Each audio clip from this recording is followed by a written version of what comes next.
ketiga, sebanyak 100 ml larutan HNO2 0,1 molaritas direaksikan dengan 25 ml larutan NaOH 0,2 molaritas. KaHNO2-nya 5 kali 10 pangkat -4, maka tentukan pH larutan. Nah, untuk soal yang ini, karena soalnya ini HNO2 dan NaOH, berarti dia belum terbentuk asam lemah dan garamnya. Di sini ada asam lemah dan basa. Kalau soal yang awal tadi kan sudah ditentukan konsentrasi asam lemah, konsentrasi garam, konsentrasi basa lemah, konsentrasi garam. Tapi untuk soal yang ini ada asam dan ada basa. Nah, kita belum tahu berapa konsentrasi garamnya. Maka dari itu kita harus menentukan konsentrasi garam. Nah, caranya bagaimana? Langkah yang pertama, kita harus mereaksikan asam dan basa terlebih dahulu. Kalau asam HNO2 direaksikan dengan NaOH, nanti hasilnya adalah garam dan air. Nah, jadi reaksi antara asam dan basa menghasilkan garam dan air. Nah, di sini garamnya apa yang terbentuk?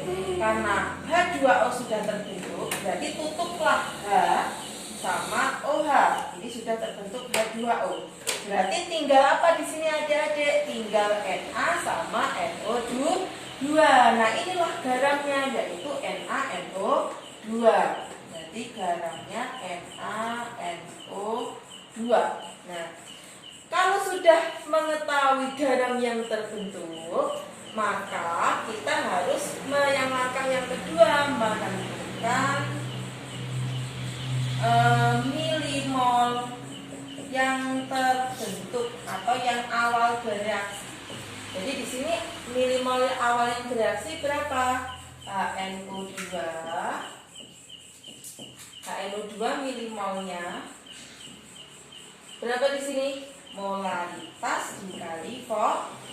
Molaritasnya adalah 0,1 molaritas, volumenya 100 mili. Berarti 0,1 kali 100 10 milimol. Nah, yang kedua adalah milimolnya NaOH, molaritas dikali volume. Berapa adik-adik molaritas kali volumenya?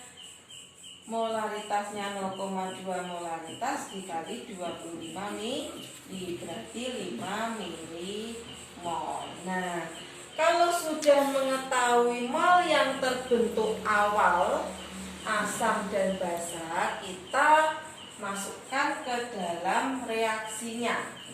HNO2 plus NaOH menghasilkan NaNO2 plus H2O.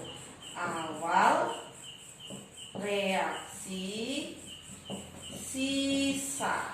Nah, jadi kita menentukan awal reaksi dan sisa. Kenapa kok kita menentukan awal reaksi dan sisa? Karena ini berfungsi untuk menentukan konsentrasinya NaNO2. Nah, awal HNO2 yang terbentuk tadi, tulis di sini awalnya 10 milimol. NaOH awalnya yang terbentuk berapa? 5 milimol. Nah, untuk produknya awal itu masih belum terbentuk produk, karena itu produknya dikosongi karena masih awal itu belum terbentuk produk.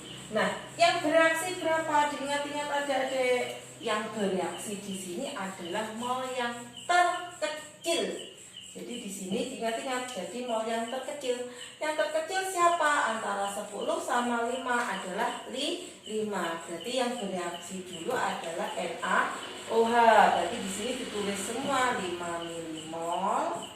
Di sini juga 5 milimol. 5 milimol. 5 milimol. Nah, di sini sudah bisa diisi karena dia sudah reaksi. Kenapa kok semuanya 5 milimol? Karena di sini koefisiennya adalah 1 semua. Nah, kalau seumpama di sini koefisiennya 2, berarti 5 dikalikan 2. Koefisiennya 3, berarti 5 dikali 3, berarti di sini 15. Karena di sini semua koefisiennya 1, berarti mengikuti 5 milimol semua ya Adik-adik ya.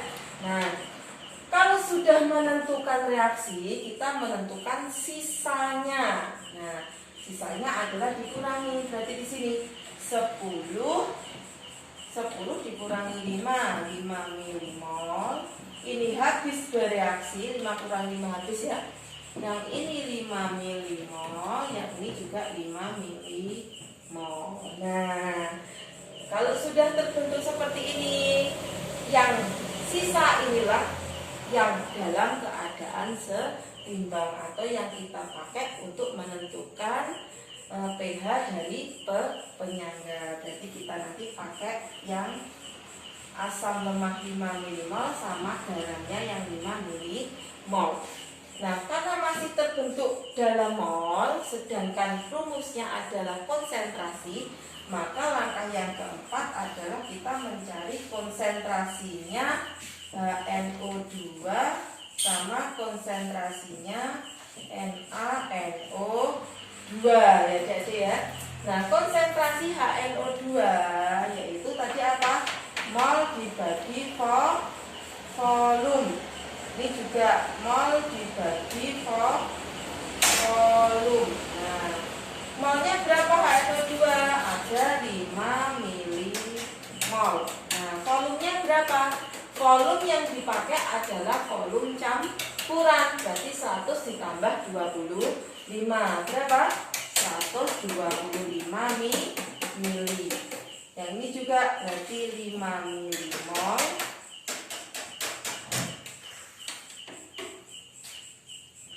Saya pindah di sini Adik-adik ya, yang konsentrasinya ini. Nah, kita cari yang HNO2 dulu. Molaritas HNO2-nya tadi berapa? 5 milimol dibagi volume campuran. Ingat-ingat di sini volume campuran 125 mili. Berarti 5 bagi 5 1, 125 bagi 5 25, itu sama dengan 0,04 molaritas. Nah, ini molaritas HNO2-nya sudah ketemu. Sekarang mencari konsentrasi atau molaritasnya garam. Berarti kita menentukan molaritasnya M-nya NaNO2, yaitu mol dibagi volume campuran. Molnya yang sisa tadi berapa yang terbentuk? 5 milimol. Jadi di sini 5 milimol dibagi 125 mili. Sama ya, punya 0,04 molaritas. Nah, kalau sudah tahu konsentrasi HNO2, sudah tahu konsentrasinya NaNO2, kita bisa menentukan pH larutan penyangga. Nah, yang kelima adalah menentukan pH penyangga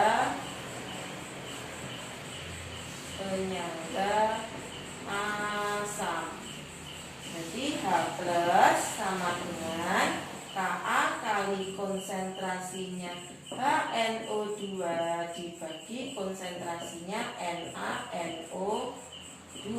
Nah, Ka-nya berapa dari di sini? Ka-nya adalah 5 dikali 10 pangkat min 4. Konsentrasi HNO2-nya tadi 0,04 molaritas dibagi 0,04 molaritas. Berarti 5 kali 10 pangkat min 4 dikali 1, berarti 5 kali 10 pangkat min 4. Nah, pH-nya sama dengan menlog H+. Berarti menlog H+-nya 5 kali 10 pangkat min 4. Berarti dipindah ke sini ya, 4 menlog di 5. Nah, jadi kita sudah mengetahui pH dari penyangga asam, yaitu pH-nya adalah sekitar 4.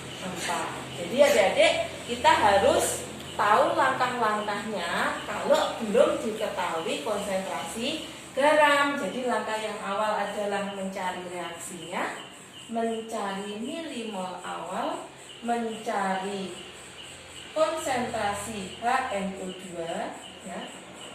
Direaksikan dulu awal reaksi sisa, baru mencari konsentrasi asam lemak, konsentrasi garam, dan menentukan pH penyangga asam sesuai rumus yang awal tadi. Itu ya, jadi